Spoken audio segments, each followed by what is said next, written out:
Hey, Tom. How are you? All right, so let's talk about Trevor Lawrence because we're going nowhere here fast. So is he going to get $50 million? And that's the target point for all these quarterbacks. Now you got Joe Burrow is making 55. You saw with the Jared Goff contract checked in at 52, 53, depending on how you slice those numbers.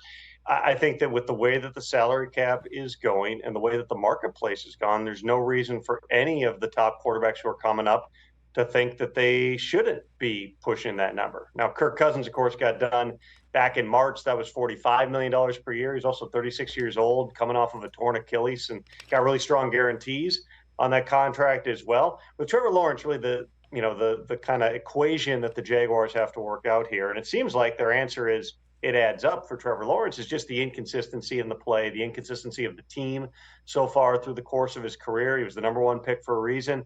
He took the team to the playoffs a couple of years ago, has not played his best in certain games here down the stretch over the past couple of seasons. But there's only so many of these guys. There's never 32 of them in the NFL. Trevor Lawrence, along with Tua Tagovailoa, along with Jordan Love. That's kind of the next group here in terms of the young guys going into their second real contracts. I know Jordan Love did the Band-Aid one-year thing to replace the fifth-year option.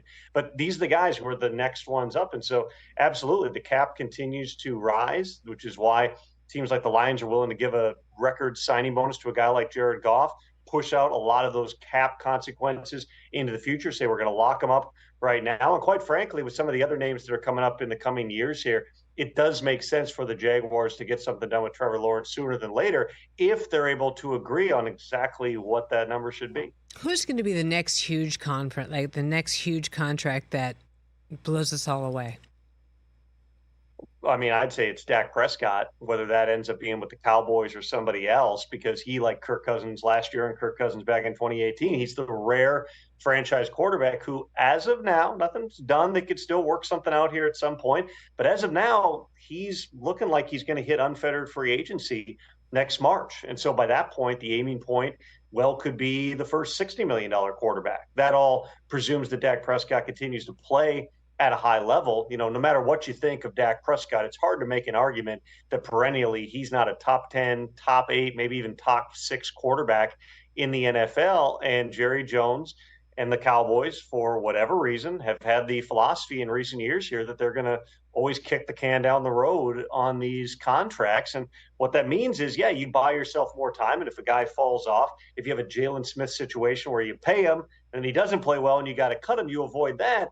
But if the guy continues to play well, and if it's your core player, much less your quarterback in Dak Prescott, the price probably is just going to go up because that's where the marketplace is going to be. I mean, you got a line of guys right now.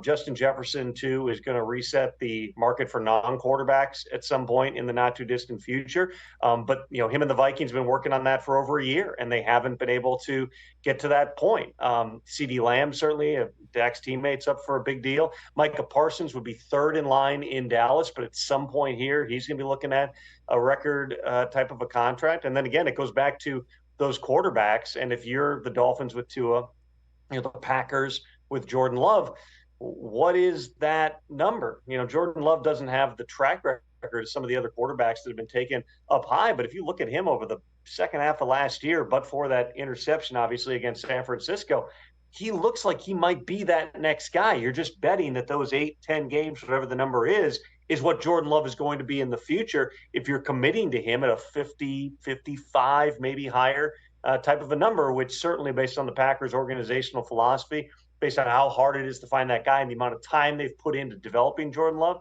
I absolutely anticipate that's another one that is going to find a way to get done. Catch the Rich Eisen Show every single day on the Roku channel, 12 to 3 Eastern, for free.